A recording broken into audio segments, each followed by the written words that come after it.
అత్తగారు ఎప్పుడు వచ్చారు? అయ్యో కాఫీ తాగుతారా? మీ అమ్మాయికి చెప్పి కాఫీ తాగండి. మధ్యాహ్నం భోజనం ఏం వండించమంటారు? ఒక బిర్యానీ, ఒక లెగ్ పీస్ అన్ని వండించు బాబు. అన్ని మీ అమ్మాయితో వండించుకోండి. మా కూతురు ఏమి వండుతుంది? మీరు హోటల్ నుంచి తెప్పించొచ్చుగా. లేదు, మీ అమ్మాయికి ఏం పని ఉన్నట్లే, ఈరోజు వండించండి.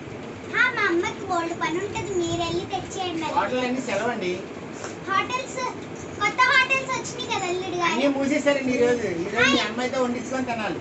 ఇంట్లో కూడా హోటల్స్ ఉంటాయి కదండి. అందుకని మీ అమ్మాయితో వండించుకోండి. మా అమ్మాయి ఎందుకు ఉండాలండి? పని మనుషులు ఉండరా ఇంట్లో? లేరండి, మీ అమ్మాయే. ఏ అల్లుడు గారు పని మనుషులు పెట్టలేదా మీరు? లేదండి, లేదు. ఎందుకు? మీ అమ్మాయి లావ్ అయిపోతుంది. ఓ ఎంత మంచి అల్లుడు గారు వచ్చారో. ఎంత మంచి అత్తగారు, ఎంత మంచి కూతురు.